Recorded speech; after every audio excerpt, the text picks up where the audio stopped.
Okay, we're ready to go. Thank you guys. Thank you everybody, and welcome to the panel on making your cannabis smarter. Data and technology are at the roots of the cannabis industry. I'd like to thank MJ Biz and also True Green Global for sponsoring today's panel and providing this platform. It sure feels like that we are at a major inflection point nationally and with respect to the cannabis legalization. We have 36 states with a medical program and 19 states with some form of adult use program. New Mexico, Virginia, New Jersey, and New York are the latest to jump on the scene to be a part of this inexorable march to a state-based cannabis market in the U.S. Industry analysts project that the market value for cannabis in the U.S. will be north of $50 billion by the year 2025. However, it feels like this will be an elusive number if the industry does not quickly adopt the use of data and technology to propel it forward.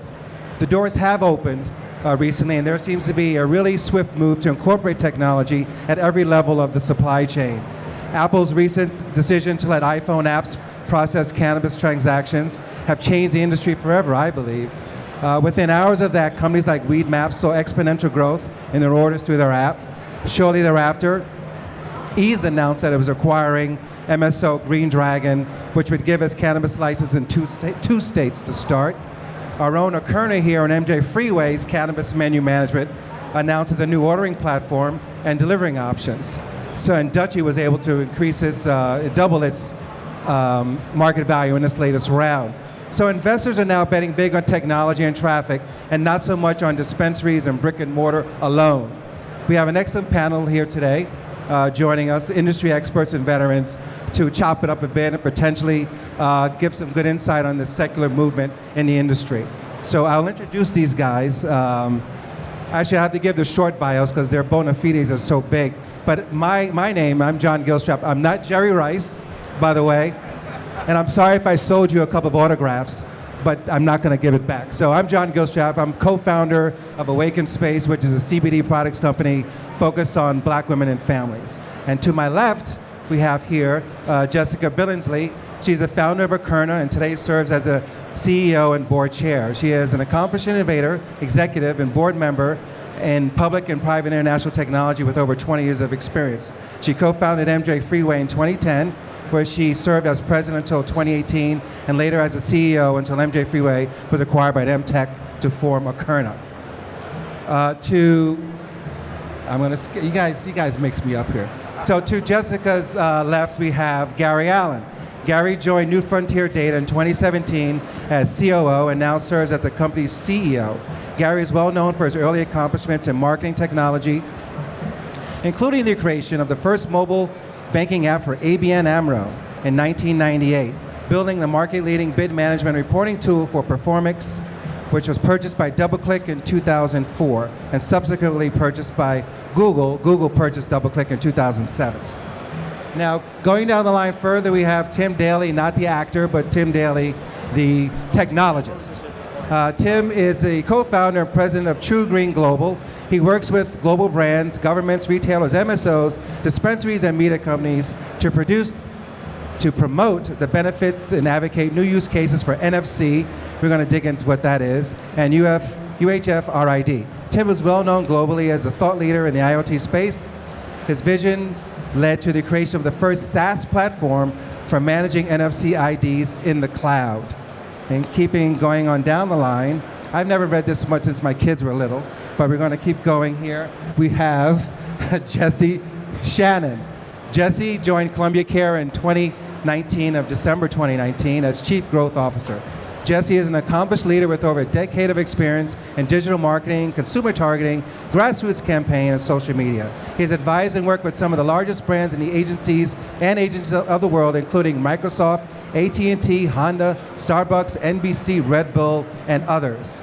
And last but not least, Brian Vicente. Brian has been helping cannabis businesses obtain state and local licenses since the inception of the regulated cannabis industry. He has also advised national, state, and local officials in the development of regulated cannabis markets across the country and around the world, including Uruguay, the first country in the world to legalize and regulate marijuana for adult use. Brian currently serves as president of the National Hispanic Cannabis Council, a purpose-driven not-for-profit he helped found in 2021. So guys, let's get to business. I think we only have maybe 25, 30 minutes, but we probably should leave some time for Q&A at the end. So I'm going to actually start off with Tim, since you're in the middle there. Tim, tell us a little about True Green Global and this RFID and UHF, which is deployed in True Green Global, and how does that fit into this talk on data and technology? So first and foremost, thank you, John, and thank you everybody for being here and on the panel. I can give you my mic if you like. Can we hear? Adam, that's actually not a good look, I'm just saying, but thank you. So, can we hear now? Yep. All right, good. So, thank you everybody for joining us. Thank you, John, and thank you for the incredible panelists. So, the view that we have of the world is that the physical world can be digitized. And one of the most compelling ways to do so is using RFID, radio frequency. And our view of that is to digitize cannabis products to spin off incredible business intelligence. So where my products are, where's work in progress, what do I have into my dispensary live in real time to inform incredible live real-time decision making. And then post cash register is if my product is digitized, why can't I foster and enable a direct two-way conversation between the brand and the consumer? And that's what we're doing through a digital package using technologies like John mentioned of UHF, RFID, and NFC near-field communications. Great, thank you. I'm going to switch over to Jessica, because I think your businesses are somewhat related and maybe feed off each other. Jessica, you've been in the business for maybe 10 to 12 years now. You started out with MJ Freeway, and now you are running a publicly traded company on the NASDAQ. Can you connect the dots for us on this journey from MJ Freeway to Akerna, and what your thinking is on the supply chain and the digitalization of that? Sure, thank you. At the end of the day, our original premise is still the premise we're pursuing today. We started out with the premise that traceability and accountability would matter, and that in order for us to bring this industry to a regulated, to a legal, to a compliant state, you would have to be able to trace those compliance points and to do it in an efficient manner and tax and regulate it like any other regulated substance. And today, that's still what we do. We are the technology ecosystem for cannabis, enabling compliance, regulation, taxation. We are seed to sale, track and trace, compliance, payments, and we serve brands, operators, and governments. Great, thank you. Jesse, you're up now. So, Columbia Care, a company that I'm familiar with, I've worked with them in the past. They're one of the veterans in the RO space. They've been around for a while. You've been making a number of really key acquisitions lately, been tearing it up. Healing Center, G-Leaf, I believe, and Project Cannabis, is that what it is? Yeah. But still, Columbia Care embarked on this major rebrand, and actually that's what brought you in. So what was the emphasis behind that? What's going on there? Yeah, sorry. So I know we're talking about data-driven decisions, but there were some pretty easy observations to make in the beginning when it came to branding, and that was that Columbia Care as an operator was synonymous with medical markets. We were synonymous with research, and it served the organization incredibly well since 2012 for creating that national footprint that we have with regards to building that trust in these medical ecosystems. But as we continue to see markets move from medical to adult use and recreational, we needed to think about our presence as an organization and how that more closely aligned with who we are today. And so we spent a lot of time aggregating feedback and information from our team members, from our patients and our customers in these markets. And where we ultimately landed was cannabis, right? It's very unapologetic. It's very sort of obvious of what it is that we do. And I think, like everyone in this room, we believe in the solutions that we're providing. And so there's no reason to shy away from it. And what we've really focused on, and to build on what Tim and Jessica were talking about, we've tried to build technology internally where needed to fill certain gaps that we saw. So forage is a great example of that, where we built our own proprietary recommendation engine and product discovery tool. But what it all comes back to is taking these terrestrial data sets and taking these engagements from our customers and our patients and bringing them into digital so that we can leverage that to create better insights.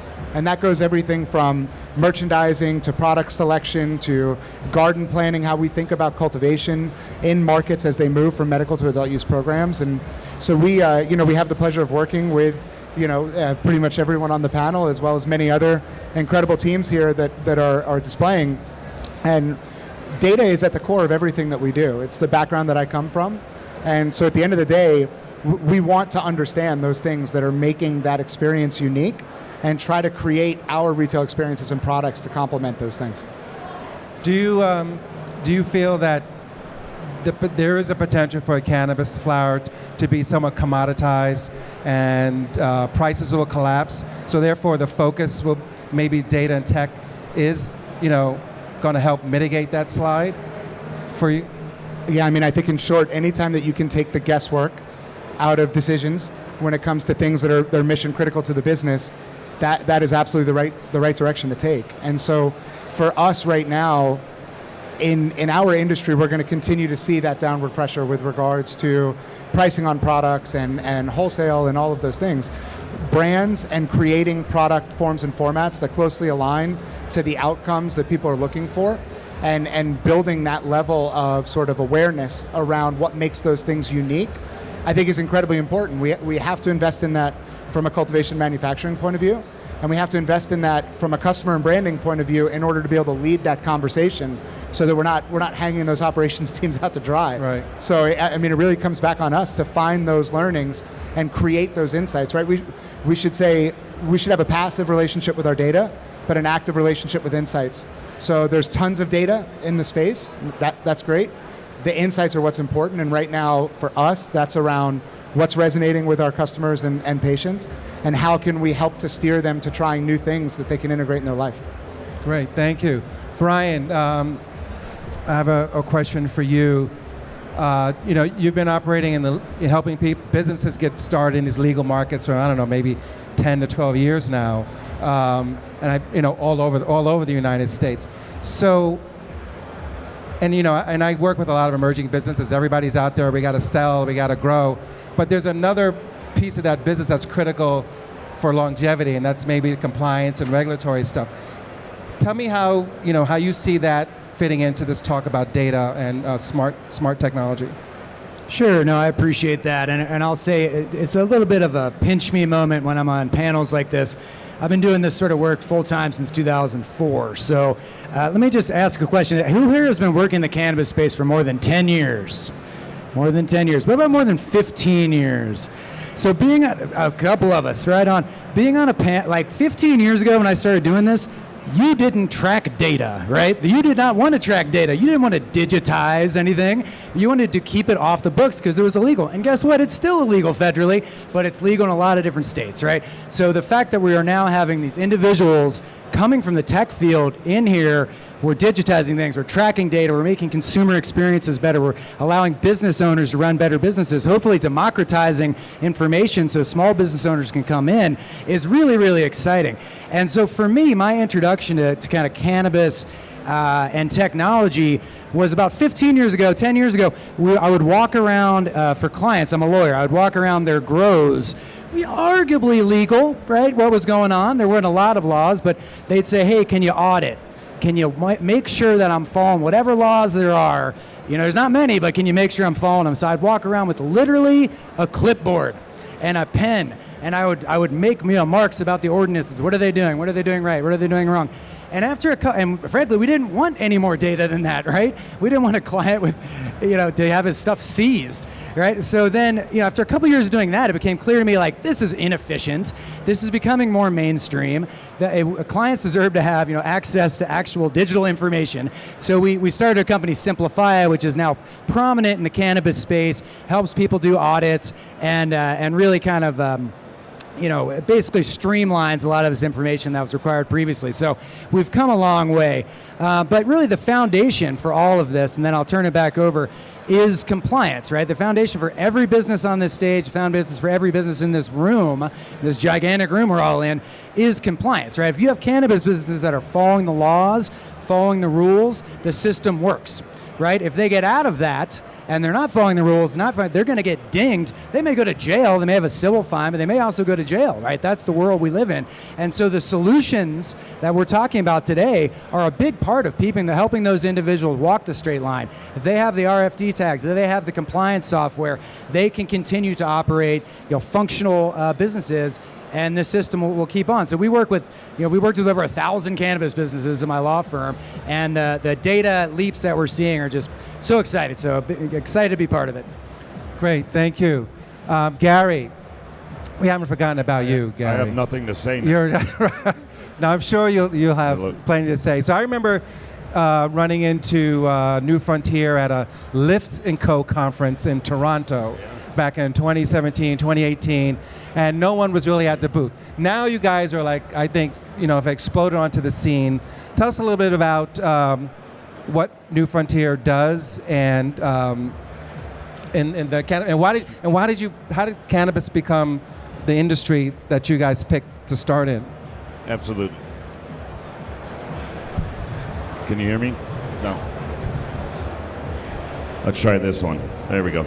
That's better than mine. Well, like I said, I have nothing to say. Democratization of data, insights for the consumers, compliance, trace and track. Listen, New Frontier Data has been around since 2014, and cannabis wasn't a choice as far as we had a business. Cannabis was the business we were going into. When Giada Guayar-DeCarcer, who founded the company in 2014, was asked by a consulting firm to go find market research for cannabis, and guess what did not exist in 2014? Market research for cannabis. Whether you're a legislator, an operator, a brand manufacturer, an ancillary business, data is at the core of how you enter a market, how you understand the efficiencies of a market, how you connect with consumers, how you keep people compliant, or how you operate the actual business, and everybody who sits on this stage right now has a piece of that. New Frontier Data, our charge is really to collect the data, vet the data, make the data professional, and then make it available to everybody who's sitting on this stage, as a matter of fact. We have, we started as we used to call ourselves kind of Bloomberg. We tracked a bunch of investment, and we tracked a bunch of business and financial indices. And then we moved into Gartner Research, where we started to really take that information and provide really actionable insights and market research for the industry. And over the last three and a half years, as with every major consumer-based or consumer-backed vertical market in the world, we had to start taking a look at the consumers. And so, like I said before, our job is we're the nexus, in our opinion, we're the nexus of data. If there's data out there that people need, we'd like to provide that data. If there's data out there to collect, we're going to collect that data. And we're going to provide every one of our constituencies, again, operators, legislators, product manufacturers, and then consumers, with information that makes the market, or helps to enable the market to be more professional, more efficient. Our job is to shorten the learning curve, not kind of reinvent the supply chain, but shorten the learning curve from all of the mature markets that we come from.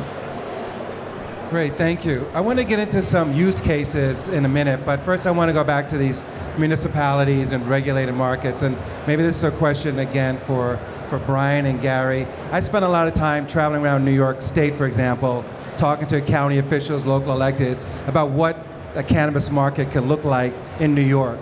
And they're making decisions whether they should opt out of a program. But what I really realize is a lot of these guys who are making these decisions really don't understand how a cannabis market can impact their jurisdictions. So maybe Gary and Brian, and Gary too, can the data you guys collect be flipped around to help jumpstart new cannabis markets? I mean, Yeah, I can speak to that, and kind of two things. One you hit on is, and this I feel like is when new individuals come to the cannabis space, new business owners, what have you. The fact that we have different municipalities with different laws, rules, regulations, different states with different laws, rules, regulations, different countries, it's quite overwhelming. And I think this is something that new entrepreneurs perhaps don't see coming, right? When they come from a federally regulated industry or something where they're a single state operator. So definitely worth keeping an eye on.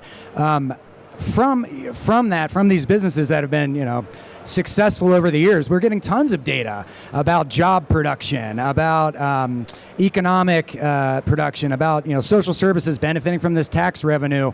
I'm actually dealing with a series of cases in Oklahoma right now where individuals are suing their neighbors because they opened a marijuana business. Totally legal, by the way, to open the marijuana business, but they're suing because basically they don't like marijuana. But their argument is it's bringing down the home sale value, when in fact it's not. And we have hard data nationally about the fact that people want to live in neighborhoods that have cannabis businesses, and generally there's a halo effect from that cannabis business. So Gary, thoughts on what you're seeing from a data perspective? Absolutely. So here's a piece of data for everybody. In 2020, the retail sales of the United States equaled about $20.3 billion. That represented 40.9 million consumers. That's great. We have about 167 million consumers identified in North America. So if we're going to get to that 50 million, that $50 billion number, how many millions of consumers do we have to bring into the market, either from the illicit market or that just don't understand and new entrants into the market? So the original question being, can the data be turned and help inform the opening of a market? Legislatively, absolutely. Brian's been doing this for, I didn't count the number of years. On the retail side and on the supply chain side, absolutely. Ancillary businesses, job creation, social economics, all of these things will be informed. And again, as I said earlier, helping the market entrants shorten their learning curve. We know there's a market. We know there are hundreds of millions of people within the market that want to be inside the market, and data will allow us to get to them quickly, understand what they're looking for, and provide them the education and the on-ramp they need to be successful in the industry.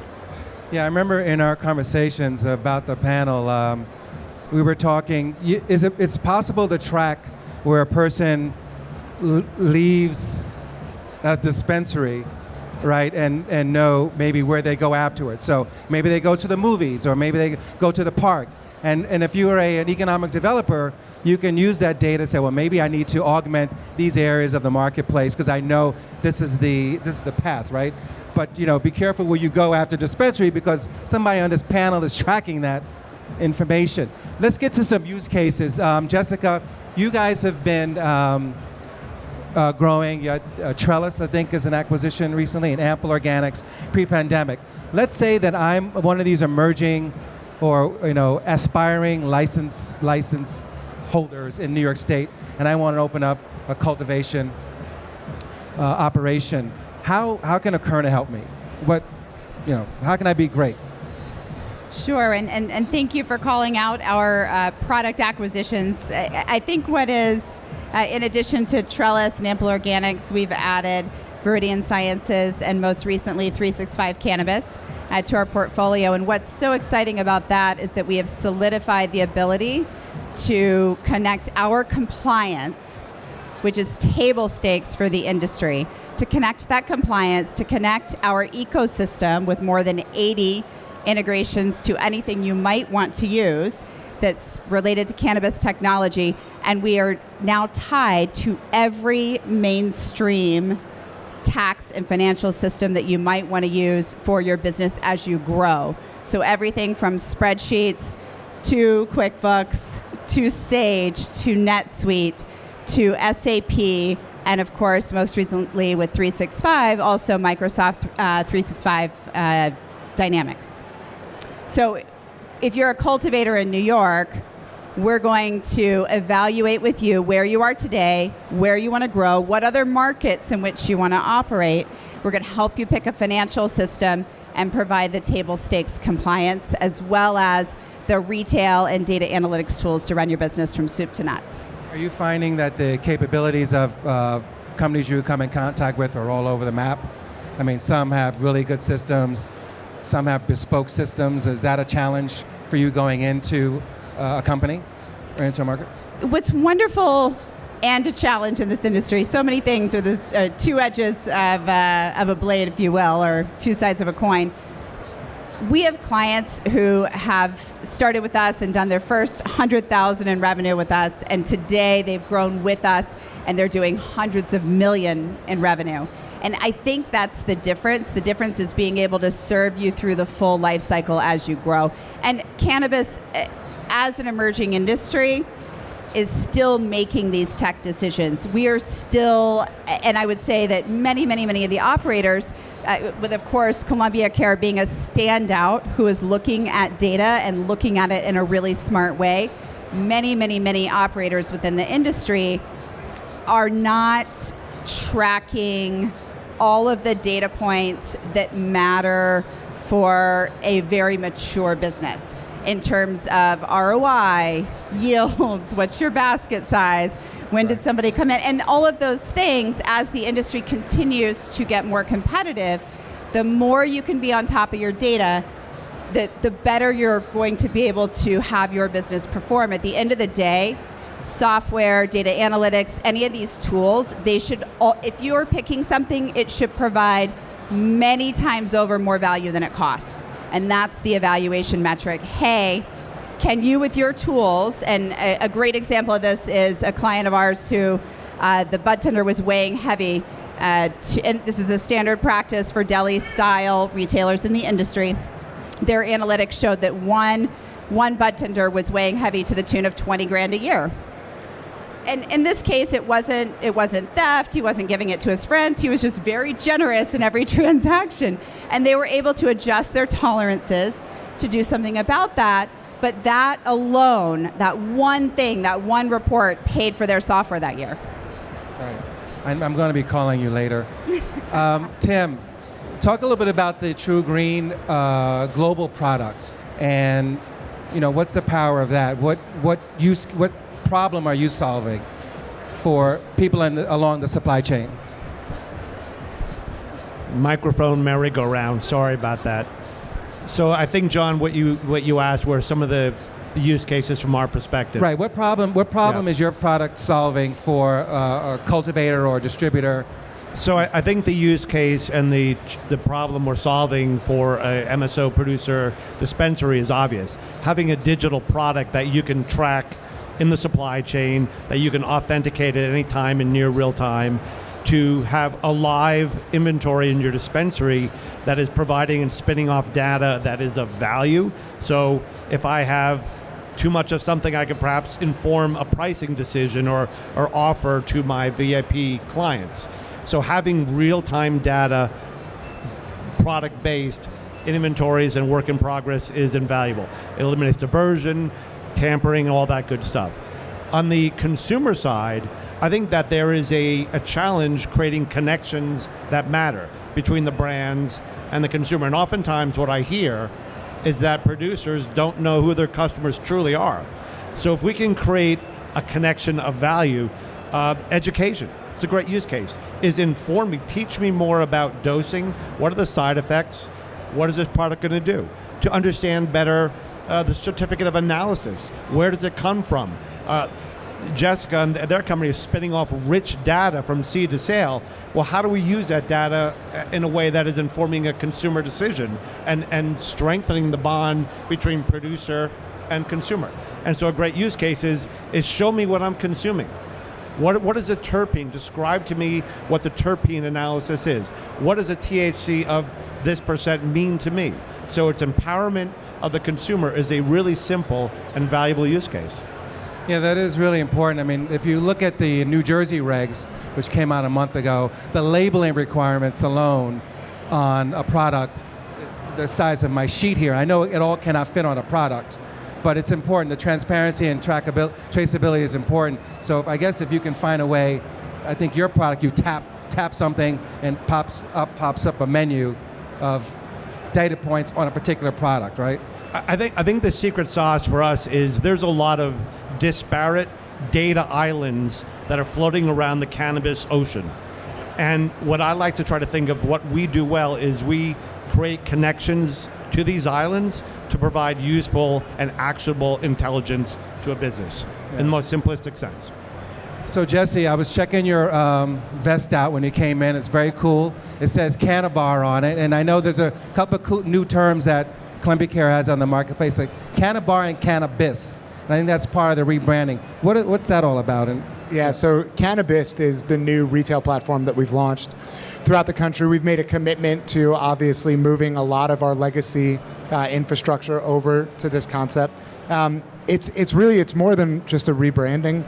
It really is the culmination of all of those conversations and those observations of watching the way that people engage with dispensaries right now and what we believe will be the future of the way that people will want to.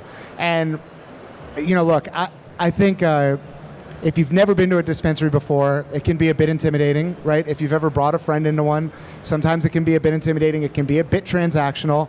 It can feel like you're sort of rushed up to a counter and then you get there and they're looking at you like, what do you want? And what we find is that more often than not, people fall back on things that they've tried before, something that they just heard somebody else order, and that's not what it should be, right? Like if we're going to welcome people into this industry, you were quoting these numbers of 20 billion today, 50 billion tomorrow. I'd argue 100 as we continue to see transition from illicit markets and expansion of that addressable market. That does not mean that our customers today are going to consume 5 times as much cannabis. It means that we don't know 80% of our customers right now. And if that's the case, if you put the customer at the middle of every decision that you're making and you truly believe that, then the engagement that we build inside of a Cannabis or any other sort of dispensary 3.0 or however you want to look at where we are from a phasing point of view, it's got to be focused on empathetic education. It's got to be focused on engagement either passively through technology that can be done self-serve or collaboratively with the staff inside. And we have to leverage technologies that allow us to understand and own those data sets to make those decisions once they leave our 4 walls. We do know where people go after the dispensary. That is tracking that's available. It's been available for years, and in other industries that's commonplace, right? If you work for a big QSR or you work for a restaurant chain, you use that with your out-of-home provider every day. You know those mobile ID numbers and where they're landing in a parking lot geo-fenced off after they leave the dispensary, right? Or what boards they've passed to get to you. So I think that there is, not to be too long-winded, but I started my career in social and building startups on the back end of social technologies and social media platforms, and Guy, our chief data officer, and myself have this conversation all the time. There's a lot of similarities between those two ecosystems. When I started working with Facebook, incredibly nascent systems, not as many engineers as you guys would think, and 100 million plus users, right? And that just continued to grow. I came to Cannabis, and very early on I recognized something that was an interesting phenomenon. Incredible scale on one side. We're servicing a ton of patients and customers. We're growing a lot of plants. We're selling a lot of product. We're still learning a lot about our industry when it comes to developing these systems and building these linkages between these disparate data sets across our sort of digital and terrestrial ecosystems. And so I think we're committed to doing that. We try to continue to stay out in front of that. We work with partners like Akerna and others to try to really think about where's the ball going? How are we going to service that? But for us, this rebranding was all about putting the customer in the middle of it and saying, if I was walking in with my mom or my brother into a dispensary for the first time, what would I want their moment to be like, right? Do I want them to go through that experience and be like, this was a little bit much for me, I don't think I'm coming back? Or would I want them to say, okay, this is pretty comfortable, this feels approachable, I feel like I can ask some questions and I can understand what's the best fit for me? And I think that's how we breed real loyalty, not just to us as an operator, but as an industry, to our customers as we continue to grow over the next 3 to 4 years. So, Gary, would you want to add something? I think, Jesse, you bring up a really, really important point, right? So as I said earlier, there's so many consumers that are going to come into the market that are not in the market right now. And while we do sell a lot of product and we have a lot of technologies and there are a lot of capabilities that are inside the industry right now, shortening that learning curve between understanding what the consumer truly needs, because we're the experts. We're in a new market where the consumer actually isn't the expert, right? Obviously, in the retail market, consumer's always right. Let's make sure we understand what the performance of the consumer is. But we have a responsibility to listen to that data and collect the right data that allows us to educate that consumer and make it a safe experience and make it a positive experience, because the alcohol industry went through this in the 30s. The tobacco industry went through this in the 50s and the 60s, right? So we are new, right? We're new to this, and we have all of this technology and all of this data. We have to remember, if we want this industry to grow the way, the numbers that we all love to throw out, we have to take it serious, and we have to use data to inform the way we inform the next generation of consumer, and the generation after that, and the generation after that. We are nowhere near mature enough yet to rest on performance reporting only, right? If Columbia Care, and obviously you know this better than anybody with the size of your systems, if I look at my retail location and I simply buy the inventory that I sold last month, I'm not going to grow, right? Understanding who lives around that dispensary, what's the population look like, what are their preferences, how do they like to be engaged with, what's their age, where are they going, where are they migrating to, right? COVID hit, and everybody talked in the business world about New York moving to Florida. Well, guess what? New York moved to Florida, right? And we saw it in medical dispensaries in Florida. We saw it with products that were sold. We track actually the consumer migration and the movements.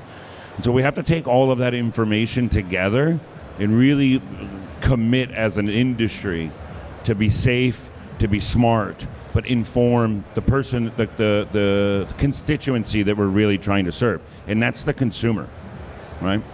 So, John, if I could, I think Gary said something that's really important.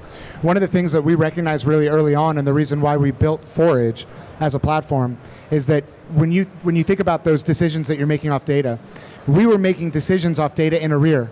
People came in and they bought this product. What does that mean?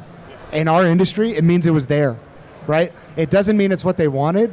It doesn't mean it's what they would have picked if every option was available to them. So one of the things that we did with Forage is we actually look at all of those sessions, and even if we don't show the best match because we're not carrying them in inventory at the time, we're flashing that information on the back end.